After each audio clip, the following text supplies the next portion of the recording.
कस्तो खालको अचार लगाउन गइरहेको छु। यहाँ सिलामको डुट्टो र खुर्सानीको डुट्टो बराबरी बनाएको छ। अनि त्यस पछाडि सबै थोक मरमसला लगाएर टिमुरको डुट्टो पनि लगाएको छ। यसमा बराबरी बनाएको छ यसरी। अब यसमा चाहिँ खाने तेल लगाउनु पर्छ। हामीले पेलेको तेल लगायो भने राम्रोसँग पछिसम्म केही यसरी तेल र अलिकति अमिलो लगाइसकेपछि यसलाई मजाले गिलो हुन्जेल मोलेपछि बोतलमा लगाएर राख्नुपर्छ। पछिसम्म खानको लागि हुन्छ। यो बिग्रिँदैन पछिसम्म।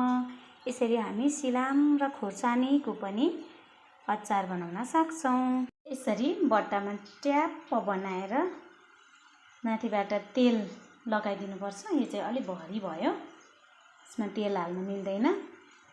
यसरी बट्टामा भरी बनाएर सिलाम, खुर्सानी अनि टिमुर आदि आदि डुट्टो मिलाएर यसरी बनायो भने पनि अचार हुन्छ। एकदमै मनपर्छ, पछिसम्म हुन्छ। मैले सिलामको अचार लगाएँ। खानेकुरा रुचाउने कुरा चाहिँ आफ्नो आफ्नो स्वादको हुँदो रहेछ। बोतलमा लगाएको खानु हुँदैन भन्नुहुन्छ। म चाहिँ अब यो टमाटर, रुख टमाटरलाई काटेर यसरी बनाएँ। अब यसलाई पनि म अचार लगाउँछु आजको घाममा सुकेपछि। यसरी मेरो चाहिँ अचारहरू साह्रै धेरै हुन्छ। अब खानु हुँदैन चाहिँ भन्नुहुन्छ, नभई हुँदैन। यो सिलामको अचार, यो बाँकी रहेको चाहिँ मैले यति धेरै सिन्कीको अचार लगाएको छु।